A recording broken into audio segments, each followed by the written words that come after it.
Hi friends, I'm Scott Giles and welcome to Saturday at 2:30. Every Saturday afternoon at 2:30 Central Time, I shoot a short video here on Facebook and then we'll edit it and put it up on my YouTube channel as kind of a video blog or podcast. I always touch upon some theme related to life coaching, hypnotism, spirituality, and so on. Today, I guess the theme really kind of tracks the life coaching aspect. I want to talk about autonomy, what it means, and what it implies. Now, the definition of autonomy comes from the Greek word for self-governance. Basically, it means that you can govern yourself. That is, you're able to make uncoerced decisions about what you will or will not do.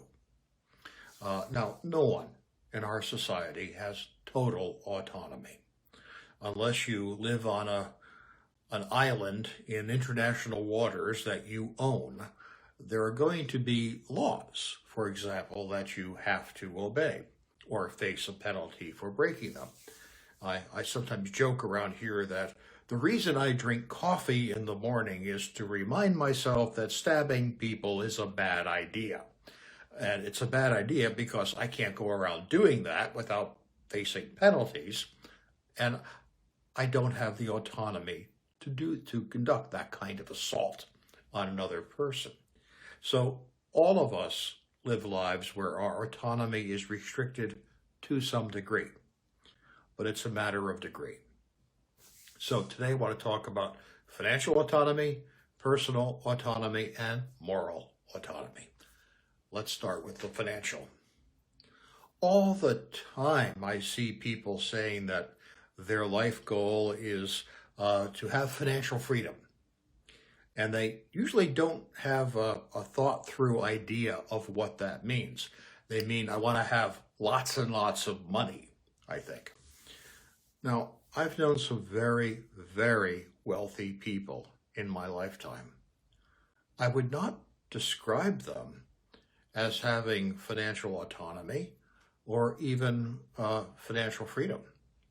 Many of them are locked into, living circumstances that require a certain amount of maintenance on those fixed assets.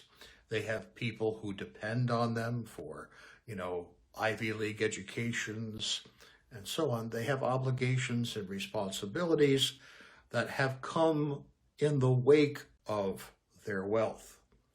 And in many cases, their disposable income isn't all that much. They're really kind of locked in.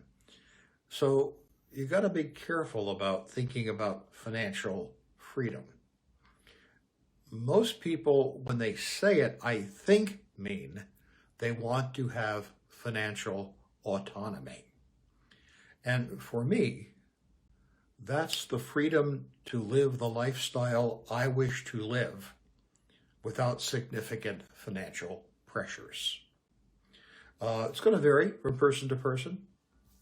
When Liz and I bought our home 35 plus years ago, we deliberately brought a smaller building than we could afford because we knew we would face no strain in being able to maintain it in top condition. If something major happens, a new roof, the furnace goes out, we can afford to fix it. No issue. But I know people who have put themselves in a very different position. They have purchased a home that maximizes their ability to pay, and as a result, they really can't afford to maintain it. The taxes eat them alive, and when the housing bubble burst, they found themselves upside down. They actually were in a deficit position in terms of their financial posture. That's not financial autonomy. Very much the opposite. So we do have choices that we can make regardless of our financial means that maximize the amount of financial autonomy we have. Simply live in accordance with your means.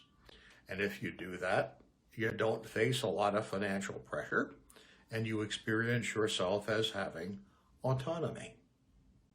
I've seen many of my hypnosis colleagues set themselves up in practices in professional buildings with custom designed logos and graphics and beautiful furniture in the waiting area.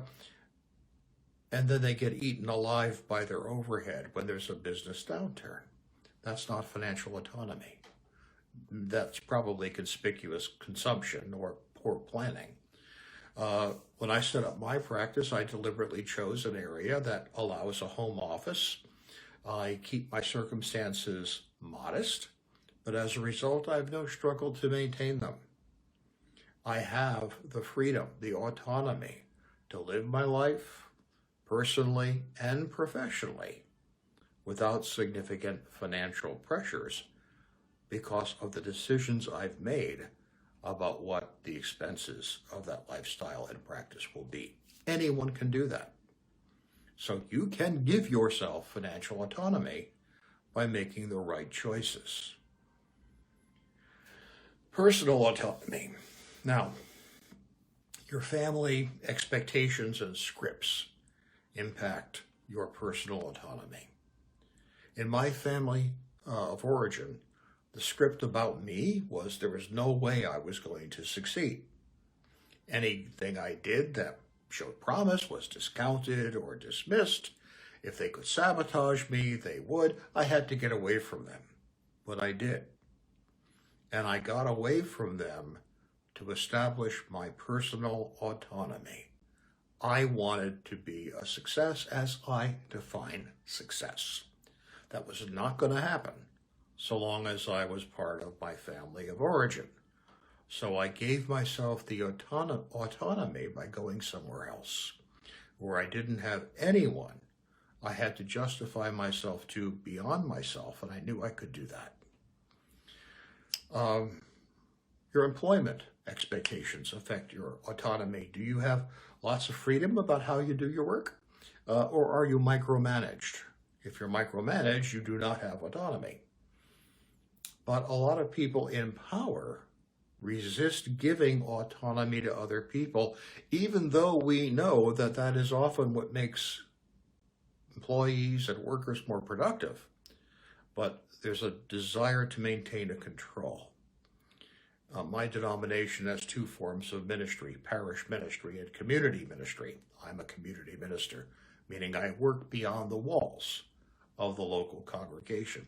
The denomination is not comfortable with community ministers because we cannot be controlled by restricting our access to the settlement system about what churches we could go to. We're on our own. We create our self-funding ministries, and as a result, we're not subject to denominational control, and we can do what we want without coercion. This is true in a lot of circumstances, professional, employer, and so on, that there are often structures above you that want to limit, coerce you into behaving a certain way. And it's up to you. I mean, you can stay in a job where you're micromanaged, or a profession where there are structures that control what you can and can't do, in which case you do not have personal autonomy, or you can make other decisions and put yourself in a position where you do have personal autonomy. I've known a number of physician friends and clients who initially sold their practices to hospital systems, sacrificing all of their professional autonomy because now their practices are run by bean counters, who have subsequently purchased their practice back and taken it private so they can practice the way they want to practice. They have found that the personal autonomy of being able to do that outweighs any benefit that came from the sale to the hospital system. So there are decisions we can make which give us personal autonomy, just like there are decisions that we can make to give us financial autonomy. Regardless of what your financial life is like, you can choose to live within your means. Regardless of what your family scripts or employer expectations are, you can choose to break those scripts or go somewhere to free yourself from those expectations.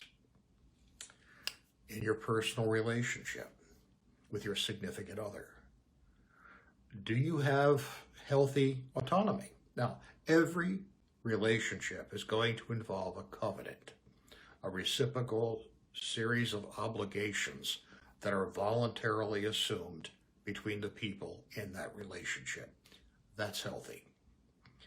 But always you want the other person, your significant other, to be your partner, not your keeper. If they're too controlling, then you start losing your relationship autonomy, and that's going to hurt, and that causes a lot of pain in relationships. The solution is to renegotiate, or to be more careful initially about the covenants that you do negotiate, so that you understand what the rules are going to be, what the limits are going to be, and therefore the limits of your autonomy versus your responsibility. Moral autonomy. In my life, I have consistently found that if I know what a person's character is like, I don't need to watch them closely or supervise them closely if I'm in that kind of relationship, because they're basically going to do the right thing according to what they think is the right thing. And if their character is good, what they think is the right thing is likely to be good too, even if it might not be precisely what I would do. T.S. Eliot, in one of his poems, said that there's no system so perfect that people do not need to be good. I believe the actual quotation is, so perfect that no one will need to be good. Now, we all need to be good.